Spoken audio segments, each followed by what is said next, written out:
Welcome back to The Short Game. This is a show where we talk about short video games. Kind of thing that you can pick up and complete in an evening or a weekend. The kind of games that respect your time. I'm your host, Reagan Kelly, and I am joined once again by two awesome co-hosts. Nate Heininger, how are you doing, Nate? I'm doing well, thank you. And Shane Kelly, my real-life twin brother. How are you doing, Shane? I'm pretty good. Thanks for asking. You're welcome.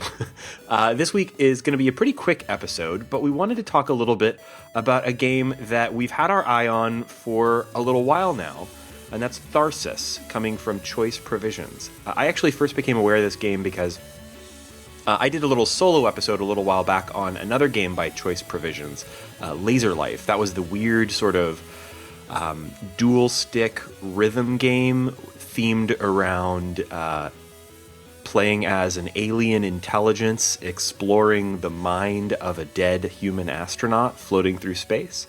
Very cool looking game. I did a very short episode on it, and at that time they were talking up Tharsis quite a bit because it was still one of their upcoming games and one of the bigger games from Choice Provisions. Choice Provisions does a lot of really small games, really short, really sort of I don't know, what would you describe their aesthetic as? Yeah, the only other game of theirs that I have played is Whoa Dave. And Whoa Dave is a total throwback to kind of arcade games of the past. It has the sort of feel of the original Super Mario Brothers, not Super, the Mario Brothers arcade game where you're literally just in one square room stomping on turtles. You know the one? Yes, of course. Whoa Dave is amazing, actually. Like I played a lot of Whoa Dave on the Vita, but it's out on everything. It's on the 3DS, it's on the PS4, it's on computers, etc. Really great game. Actually, not to delay too long before we talk about Tharsis, but they have a sequel to Whoa Dave coming out called Space Dave, and I got to play it a little bit at PlayStation Experience. And I have to say, if anything, it is better than Whoa Dave. Like it is it's kind of like the same sort of modern take on a classic arcade experience, but more focused on sort of Space Invaders style bottom to top shooter. And it is really, really fun. I can't wait for that to come out. I think the one thing that I would say that all their games have in common is that they're either going to be love it or hate it experiences. That's really true, yeah. Like the Bit Trip series, there's a bunch of games in that series, and actually some of them I loved and some of them I hated. Like I kind of hated the first Bit Trip Runner, and I really liked Runner 2. And I think the Laser Life was pretty polarizing. I liked it pretty well. I could see people really not liking Whoa Dave because it's so minimal. Mm-hmm. But I really dug it for that same reason. And I think that's going to be the experience people are going to have with Tharsis as well. I've seen a lot of really, really split, like reviews on this are really, really split. If you look up the Steam reviews, there's some folks who seem to really, really like this game a lot and others who really, really don't. And so I hope that today we could talk a little bit about this new game, Tharsis. It's a pretty big departure for them, but you're right, in that same way, kind of a love it or hate it kind of thing. I've had a chance to play it just a little bit. I know that, Shane, you've played it more than I have, and Nate, you've actually been able to beat it. Yeah, this I think the number one reason why the reviews are so mixed is that it is a very punishing game. This is a game that I don't think I've ever truly rage quit a game before, to use that trope, but I definitely had a couple times of playing this where something would go terribly wrong and I would just think, I don't want to play this game anymore. But my I really like games of this kind of where you as the player are getting better. The game is always hard, just you get better instead of kind of normally have your skill level stays the same, but your player gets better. I picked this game up from your recommendation and the fact that people were comparing it to FTL a lot. And I don't want to just say FTL like 100 times this episode, so I'm not really I think I want to hold my opinion of its comparison till probably newer listeners later. may not be aware of this show and particularly Nate's longtime love affair with FTL. one of my favorite games. So, and a lot of games get compared to it, and I often find that it's not a good comparison. I will say this game is probably the closest. I see why people compare it to FTL. It doesn't really work like it, but probably the main reason is just that it's like spaceships and you're controlling a spaceship. But there is something there to the comparison. But I did really, really enjoy this game, but it is punishing. So I can totally see why people might not like it, might not come back to it, might play it for an hour and just say, nope, close it and never come back. But if you do beat it, it is very satisfying. And it is a game that does not want to be beat, but very much is. You just gotta learn it and take some time and also get lucky.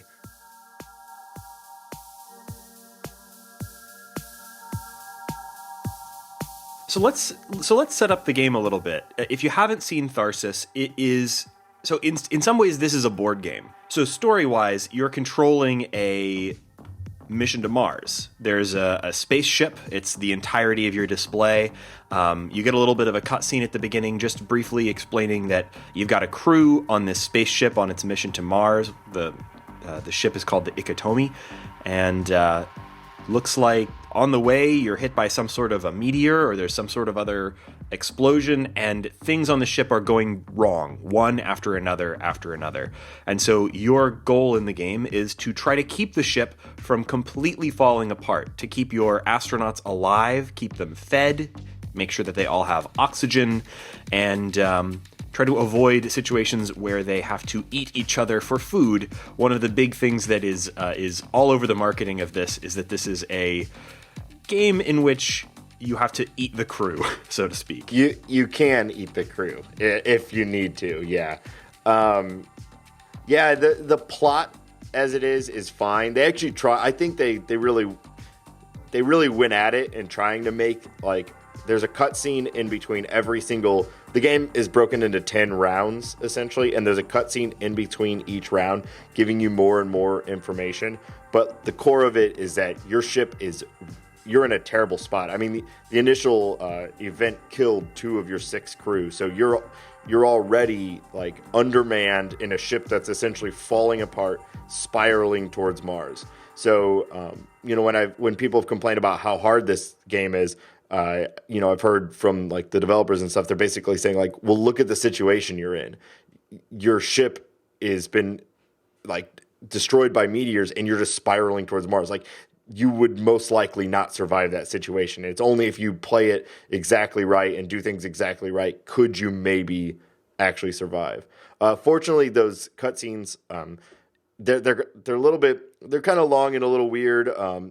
You can hit space and skip right through them. I noticed that like the more and more I play, like I really just stopped watching them. You don't really need to get the same little video over and over and over. So they kind of become a nuisance to a degree, but they're fine. And there is kind of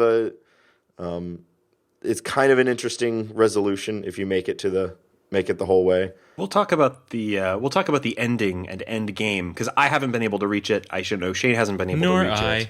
Yes. I will say though about that beginning of the game, if we're briefly on the subject of story, the guy that gets hit by a meteor and blasted off into space off the top of your ship is supposed to be the same guy as the aliens are poking with their rhythm and beats in Laser Life. Oh, that's okay. funny. I didn't put that together. That's great. That's awesome. That's pretty funny. So I guess let's go into some of the mechanics of this game and kind of what makes it so difficult. There's a dice rolling mechanic, and that's the main thing. But I think we need to set up kind of like the elements of the game before we totally describe the actual dice rolling. So you have your ship, and it's made up of, it's 7 compartments. Typical stuff you would find in a spaceship. You've got like flight control, you've got life support, medical bay, the maintenance, you've got your laboratory operations, and your greenhouse. And they are individual components to the ship. Each have a benefit that you can utilize if you have a character in that place and roll a certain amount of dice. Kind of get into that later. But they can also be individually impacted by events.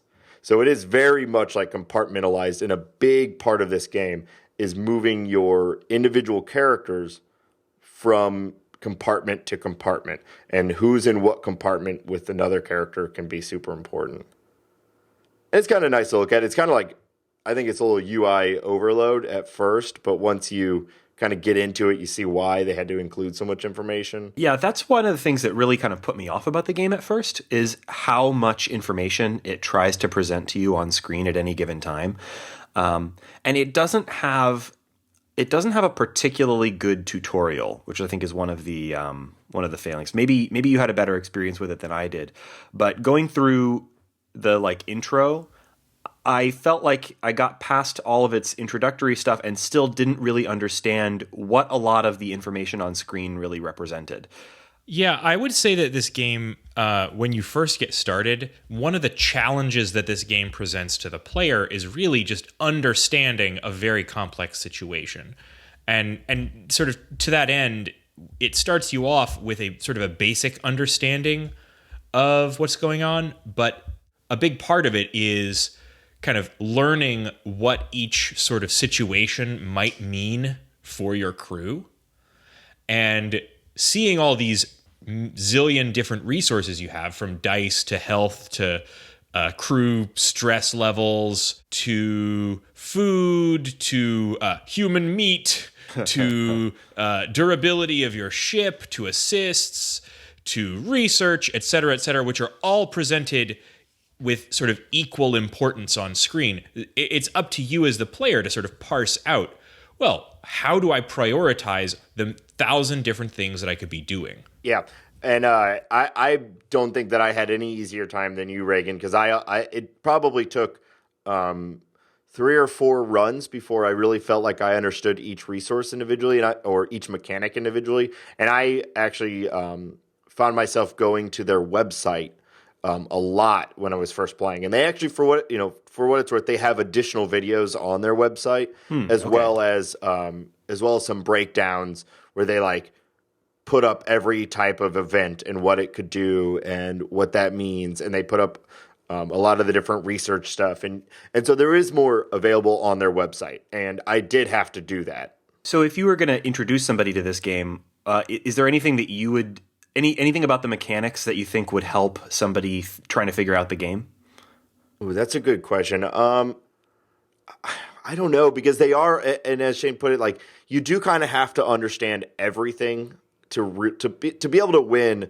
You have to be utilizing just about every element of the game. You can't really skirt on anything and kind of fail your way to it. You kind of have to be ahead of everything. So I think it would be taking the time to understand, I guess, how important the dice are as far as as a resource. You need to be, your first priority, which should be to be refilling your dice and go down from there. But I would watch their video, and I would read their whole website if you had that kind of time. Okay, we'll have some links in the show notes. I always think that watching tutorials for a game like this, when I'm trying to decide whether I want to buy a board game, usually the first thing that I do, other than maybe look at the BoardGameGeek.com reviews on it, is look up a video tutorial for explaining the rules. Because I usually find that if somebody is able to explain the rules to me in a video, then it's something that I'll be able to understand and pick up and play and enjoy. So yeah, we'll have some links in the show notes for videos explaining the rules of Tharsis, the game systems. Well, Reagan, I did my best to try and squeeze all my takeaways from this game into a single tweet, which I basically said my Tharsis takeaways so far: 1, keep everyone together; 2, refill dice first; 3, rerolls are dangerous; 4, eat the dead; 5, life is pain. Yep. Yeah. Sounds good. But let's talk about, Nate, some of your kind of key takeaways, because you actually managed to beat this game, whereas I managed to just sort of delay the inevitable painful death of my crew members. And one thing I did want to throw in real quick. One thing that's nice for people who are new to the game is this game is, and we haven't mentioned it yet, is 100% turn-based. There is nothing that is even though you're spiraling towards your death, nothing is of the essence as far as like timing goes. Like you can take as much time as you need in each individual action to decide what is the best move, and you're not really committed to anything until you actually like perform the action. So you can take your time with stuff. That's one of the things I like best about the game, because sometimes, and don't tell my bosses or anything this, but sometimes I'll like to pull up a some kind of a game or something like that on my second monitor while I'm answering emails and that sort of thing.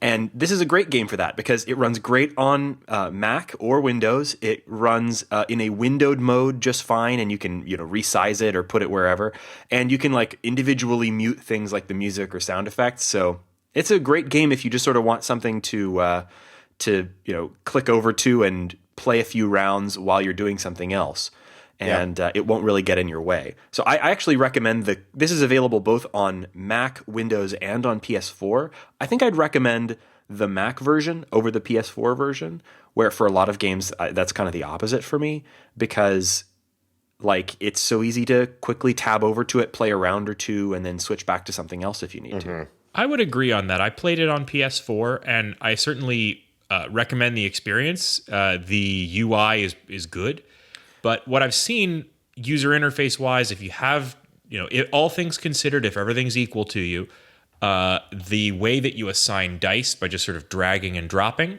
the dice into the spots you want them seems frankly much easier to do with a mouse.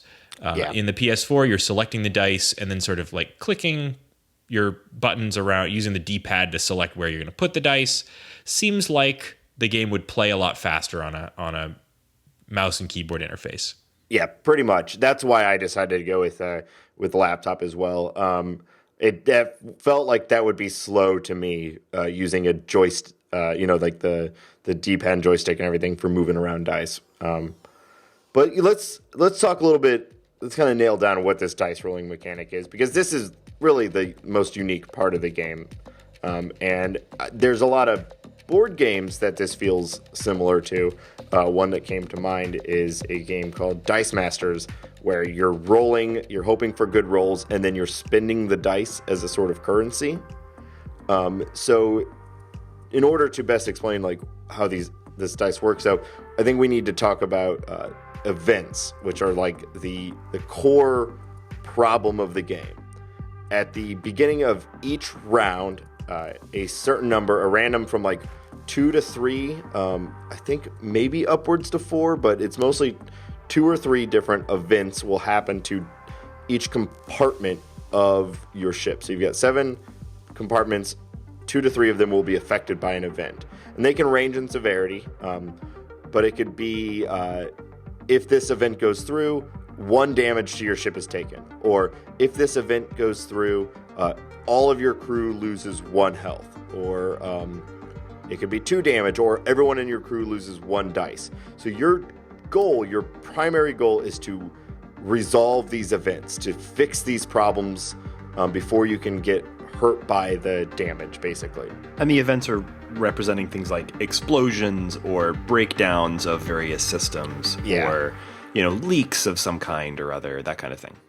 Yeah, and so you've got your ship. That's what you're looking at. Like you have the point of view as if you're just like floating in space, looking at your ship, and you can see the events come in, and then you have your 4 crew members. Hopefully, you still have 4. And you basically take them and assign them to the event. Each event is given a number, can range from like 5 all the way up to like 35. And that's the number of dice you have to contribute to it to solve the event. And this is where it's kind of hard to explain basically, but let's say an event has a number of 10. You'll assign your player, your astronaut, to that room, and they may be able to roll anywhere between 1 and 5 dice.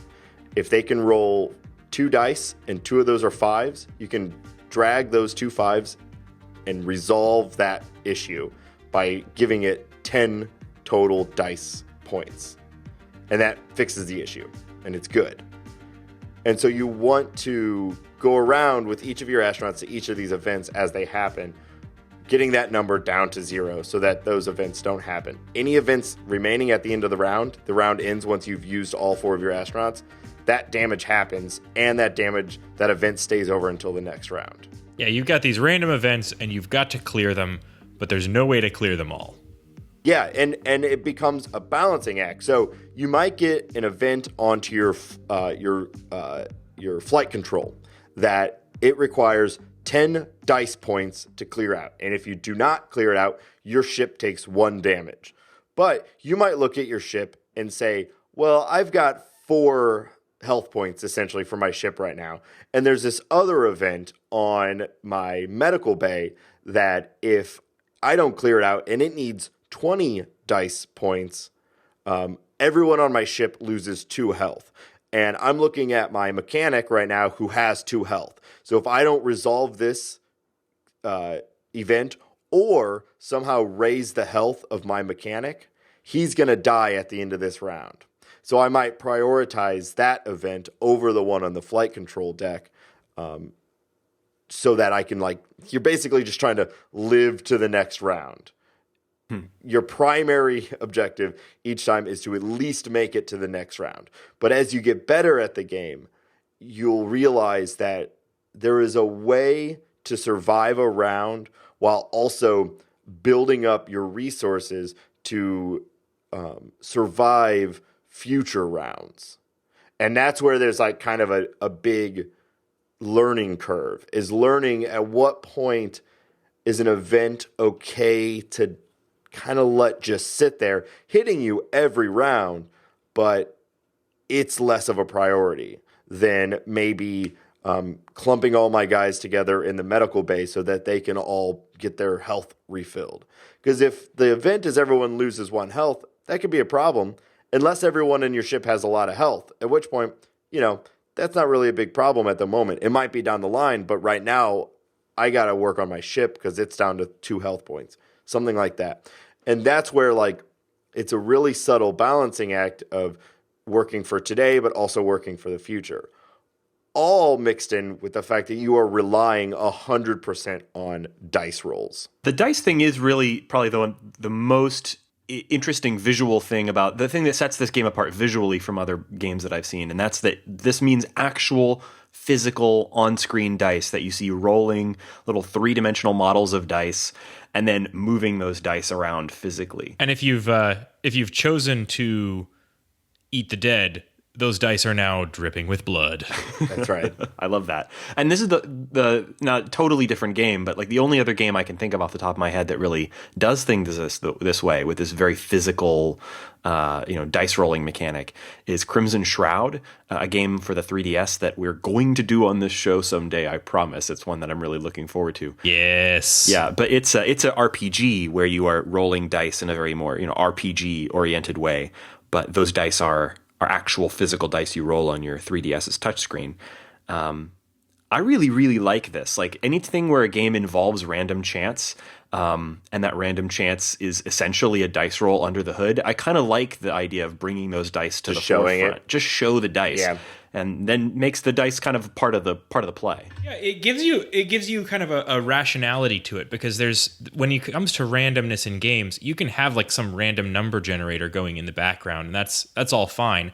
But how do I know what the range is? How do I have a real sense of what that randomness actually means? But if I have between 1 and 5 actual 6-sided dice, I have a pretty good expectation of what the highs and lows are likely to be. Yeah, and not only that, you're seeing the randomness, but then you are picking and choosing from the randomness how you spend these dice. So to kind of give you an example, we have that pool that our main goal is to get that dice count. If the event is 10, we need to get that 10 to a 0.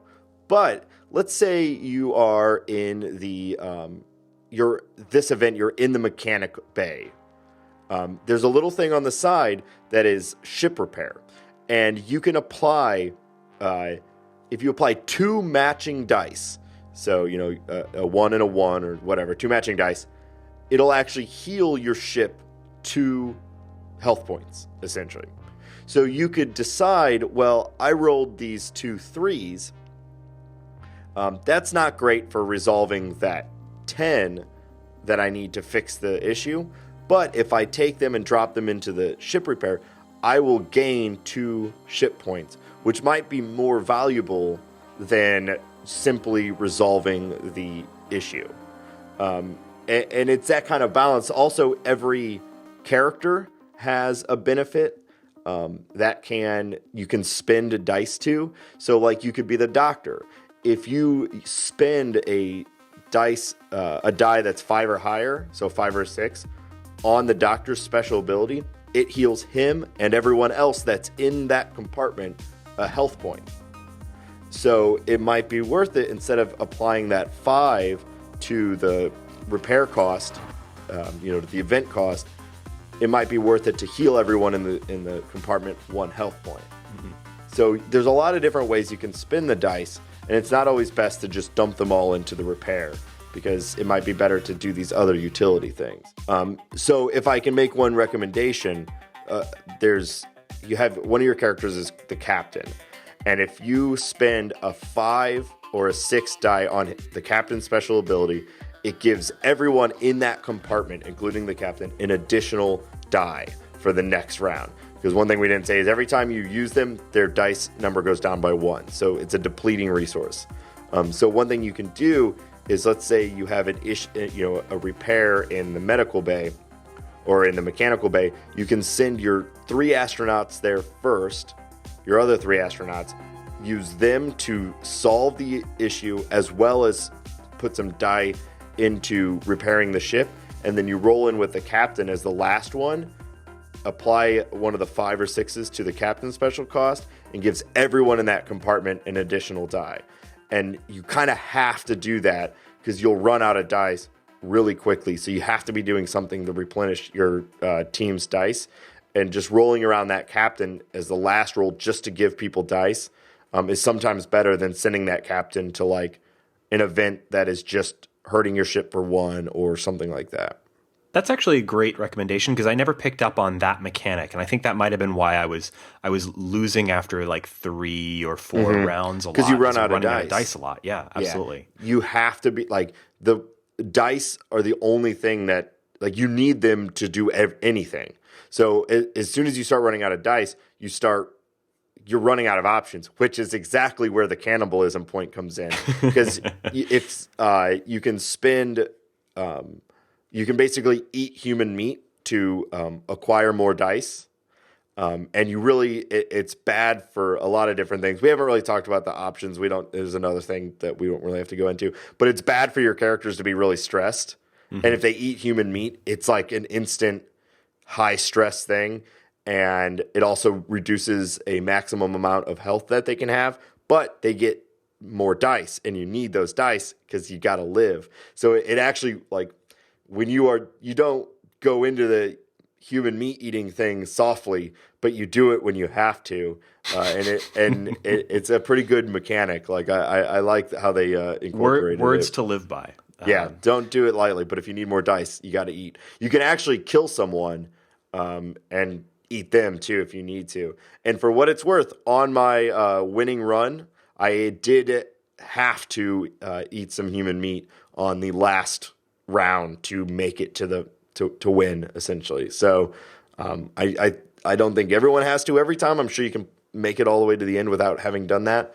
But one of my guys died. I made it with 3. 2 of them actually landed, but I made it to the last round with 3 and totally ate the other guy that died. So. All right. Well, if you are listening to all of that explanation of the mechanics and completely zoning out or thinking this isn't for you, hopefully that'll have helped you make a decision whether this game is for you or not. This is a game about rolling with slightly unpredictable and catastrophic events and finding ways to just barely scrape by into one more round, and very slowly figuring out complex systems in order to complete this game. Each individual run is maybe 10 to 20 minutes? Yeah, I think the one that I beat it was like maybe a half an hour, and that's because I was like really taking my time.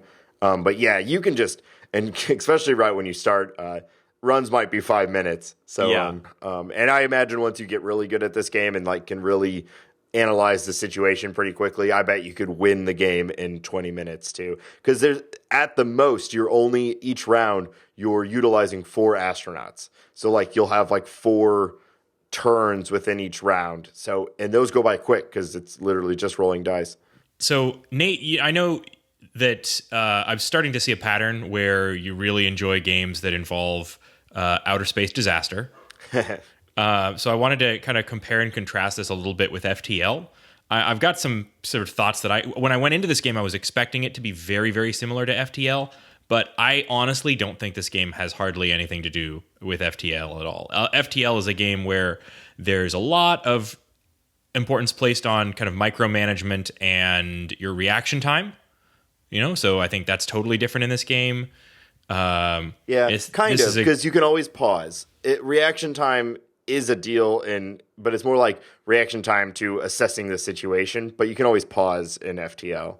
So there is some similarities. Yeah, in FTL, I mean, you're definitely repairing your ship when everything goes wrong, but you're really doing your best to repair everything before you launch to the next system. And in this game, it's more about that strategic decision to not repair things and to just sort of let those problems ride and prioritize.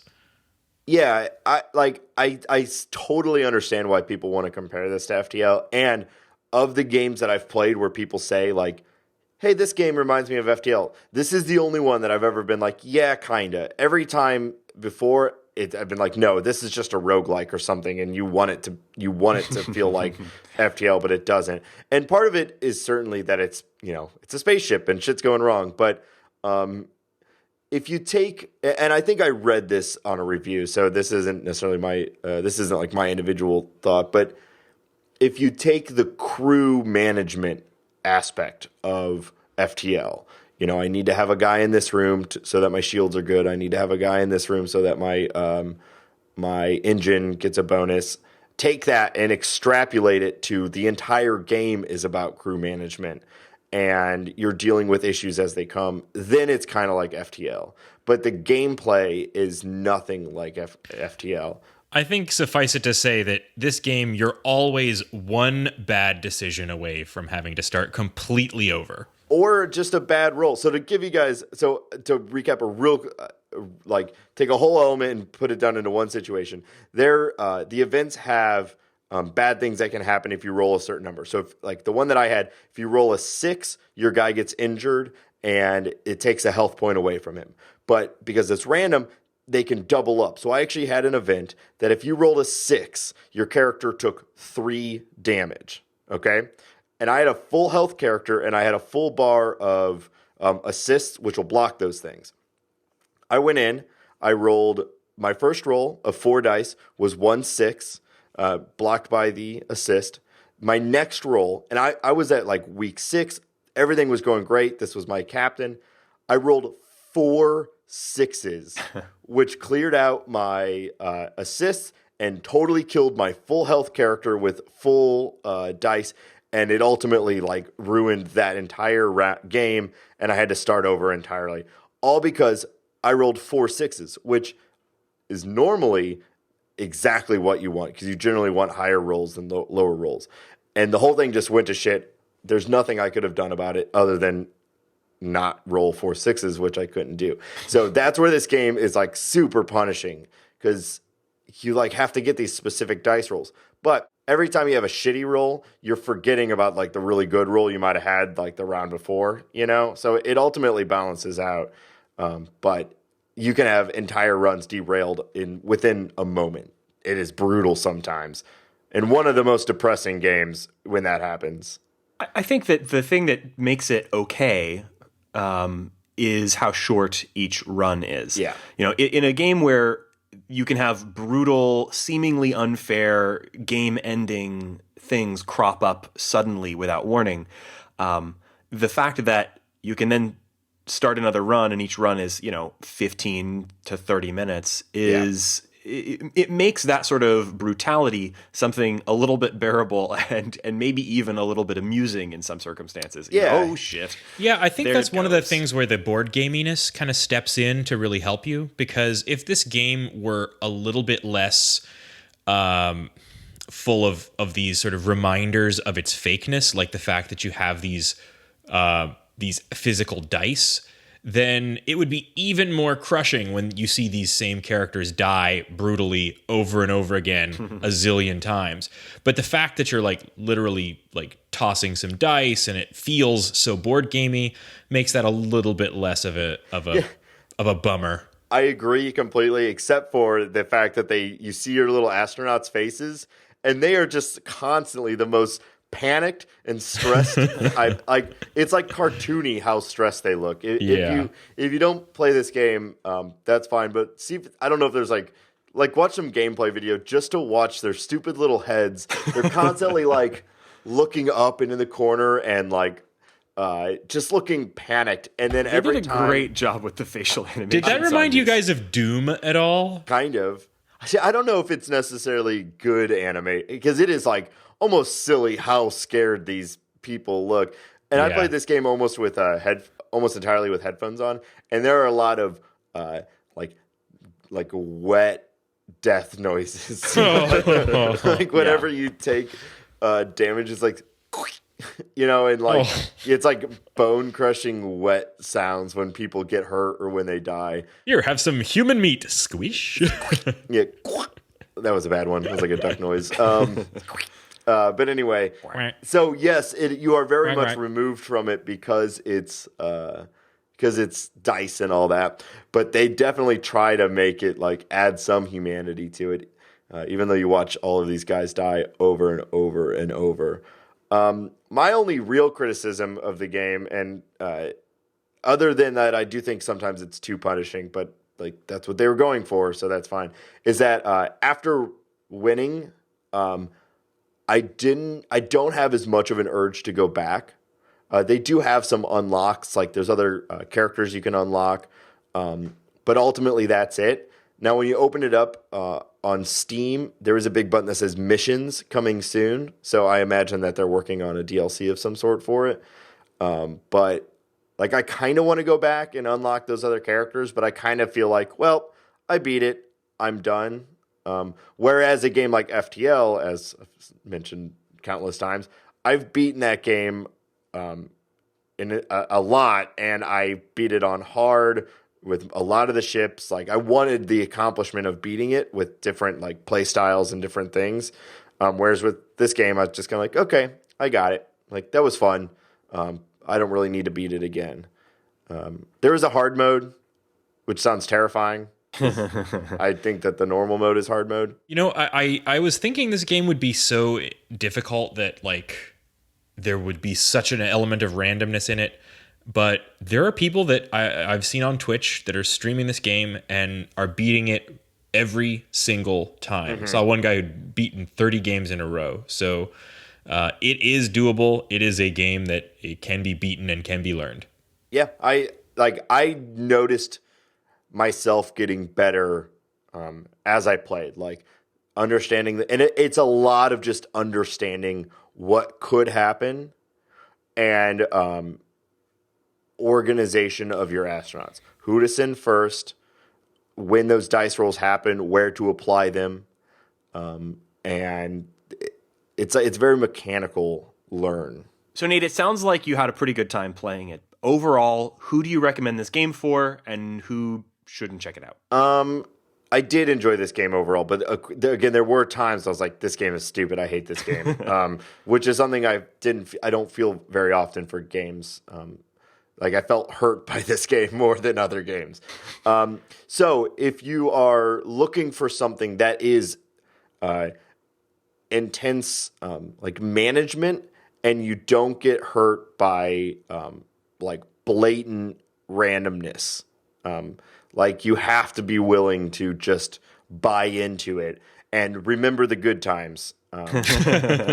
Because there are, like, you'll have times where you're like, oh my God, I can't get through this unless I roll 4 5s or above. And then you do, and it's like, it's beautiful, and I dance in my bedroom. That's not true. But then the next turn you die.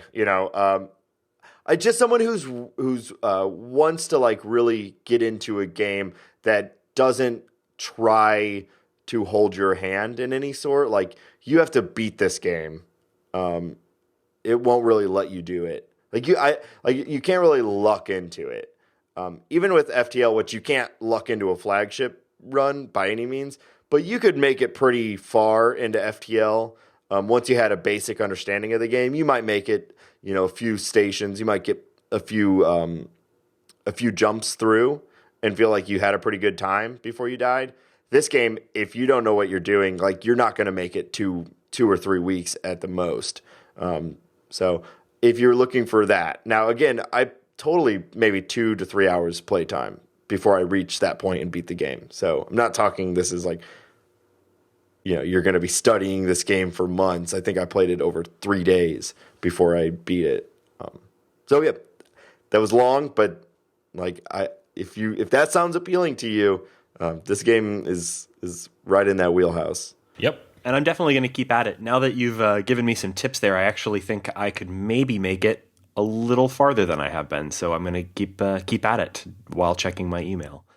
So thank you guys for joining us on this week's episode of The Short Game. Next week, we're probably going to be talking about another very recent release, and that's Oxenfree.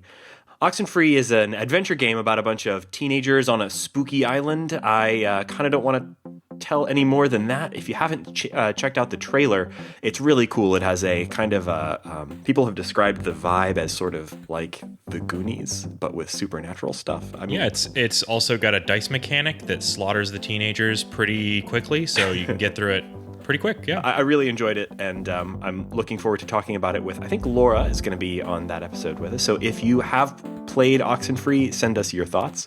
If you haven't, check it out. It's worth a look. And if you enjoyed the show, you can leave us a review on iTunes. We love those. Just, pull up iTunes and search for The Short Game, or you can click the link on our website. Also, we've got a feedback form on our website, so drop us a line. Let us know what you think. And if there's any games that are coming up that you think would be interesting for the show, point them out. You can also find us on Twitter @_shortgame. I've been your host, Reagan Kelly, and I'm @ReaganK. That's RayGanK. Nate, where can people find you? You can find me on Twitter @NateSTL. And if you've played Tharsis and beat it or not, I'm happy to talk more about it. I feel pretty good about my strategy at this point, so I'd love to hear other people's strategies too, because I do think there's probably multiple ways to go at beating this game. So I'd love to hear from people out there playing it. And Shane, where can people find you? You can find me on Twitter @8bitshane. And thank you so much for joining us on this week's episode of The Short Game.